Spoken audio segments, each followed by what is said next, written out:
नहीं रही, तब्दीली आ गई है। वजीर आजम इमरान खान की सियासी मुश्किलात वजीर आजम बनने के बाद भी खत्म न हुई। 22 बरस बाद मुल्क की बड़ी सियासी जमातों को हराने के बाद वजीर आजम के ओहदे पर पहुंचे तो सरगोदा के रिहायशी फयाज नामी शख्स ने उनकी कुर्सी पर नजरें लगा ली। नौजवानों का जुनून एक नया पाकिस्तान बनाएगा। आज शहर इक़्तिदार ने यह मंजर देखा कि मुल्क का वज़ीर आज़म बनने की ख्वाहिश लिए सरगोदा का रिहायशी फयाज नामी शख्स इस्लामाबाद के तजारती मरकज ब्लू एरिया में प्लाजा की छत पर नस्ब मोबाइल टावर पर पाकिस्तान का परचम लेकर चढ़ गया।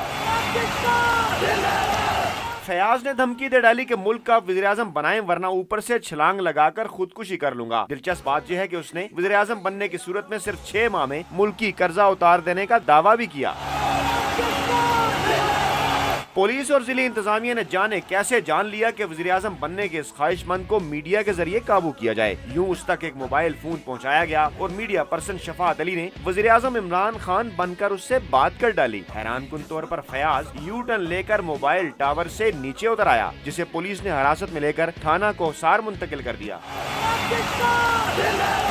जराए फिक्रमंद है कि वज़ीर आज़म इमरान खान की आवाज में बात करने वाले मीडिया पर्सन ने इस मासूम को कहीं वज़ीर आज़म का मुशीर बनाने का वादा न कर डाला हो। कैमरामैन बिलाल खान के साथ फयाज राजा, डॉन न्यूज़, इस्लामाबाद।